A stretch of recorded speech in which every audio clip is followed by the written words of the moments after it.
Would you give up your freedom to feel safe? It's a question that has haunted civilizations for centuries. Whenever fear strikes, leaders offer the same bargain. Surrender a little freedom, and we'll keep you safe. But does that bargain ever truly pay off? Let's travel through history to 3 decisive moments where this question shaped the destiny of nations. Our first stop: ancient Rome. The Romans cherished their republic. As Mary Beard writes in SPQR, A History of Ancient Rome, the idea that no single man should hold unchecked power was central to their identity. Yet Rome was constantly under threat from enemies outside and chaos inside. To defend itself, the Senate created a tool, the temporary dictatorship. In emergencies, one man would be granted absolute control for 6 months. One early example was Lucius Quinctius Cincinnatus. The story goes that he was plowing his field when Rome's envoys approached him. The Republic was in danger. He accepted dictatorial power, crushed Rome's enemies in just 15 days, and, here's the twist, he gave it all back. He laid down authority and returned to his farm. The historian Livy celebrated him as proof that absolute power could be used without destroying liberty. It's the kind of story that makes us believe freedom and safety can coexist. But history rarely stays neat. Generations later, Julius Caesar accepted dictatorship too.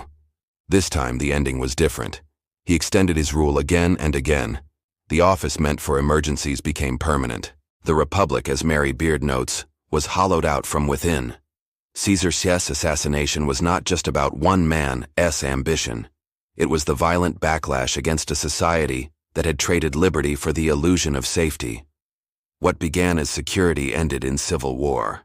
Now fast forward nearly 2,000 years. September 11, 2001. The United States wakes to the deadliest terrorist attack in its history. 2 planes strike the World Trade Center. One hits the Pentagon, and nearly 3,000 lives are lost.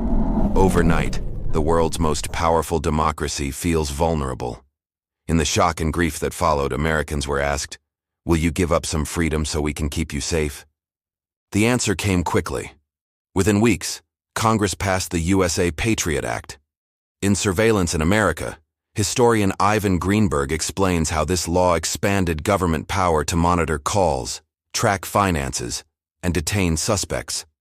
At the time, polls showed overwhelming support. The logic was simple. Privacy is a luxury when lives are at stake. But here's where curiosity creeps in. What happens when temporary measures refuse to remain temporary? Over the years, many provisions of the Patriot Act stayed in place, long after the immediate threat had faded. In 2013, Edward Snowden's revelations forced Americans to confront a difficult truth. Much of the surveillance state had become permanent. Did the country become safer? Or did citizens simply accept a new definition of freedom? 2 decades later, the debate has never fully settled. Now let's cross the Atlantic to Germany during the Cold War. The nation was split, East and West. Each claimed to represent the better future. The East German government promised protection from capitalist corruption and Western enemies. But that promise came at a price. Historian Mary Fulbrook, in The People's State, describes how the East built one of the most extensive surveillance systems in history. The Stasi recruited informants everywhere, neighbors, co-workers, even family members. Safety, the leaders insisted, was guaranteed because every threat was watched. But can a society where no one trusts each other ever feel safe? Parents whispered in their own kitchens, unsure if their children might repeat their words at school. Safety became a cage and freedom all but disappeared. Meanwhile, West Germany allowed more freedom. There were protests, political arguments, and occasional unrest. Yet people could speak, move, and criticize without fear of secret police. When the Berlin Wall finally fell in 1989, the contrast was undeniable. The East collapsed under repression. The West, despite its risks, had thrived. The lesson? A society that sacrifices freedom for the illusion of safety often loses both. So what do these stories reveal? From Rome to America to Germany, the pattern is striking. The promise of safety tempts people to give up liberty. But over time, safety built on fear rarely lasts. As Benjamin Franklin warned centuries ago, Those who would give up essential liberty to purchase a little temporary safety deserve neither liberty nor safety. Think about the pattern.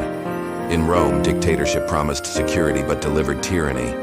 In America, surveillance promised safety but delivered permanent oversight. In Germany, state control promised stability but created a prison without walls. Each time, fear opened the door. Each time, liberty paid the price. Here's the real twist.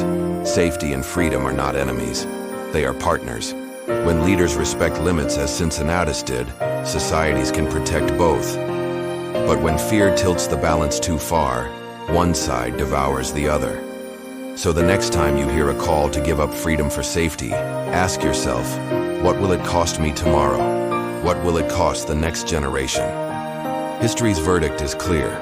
Safety without freedom is fragile, but freedom, guarded carefully, is what allows true safety to endure. Because in the struggle between freedom and safety, history has spoken. And if we listen closely, the message is timeless. Nations that defend liberty survive the storm. Those that trade it away may never find their way back.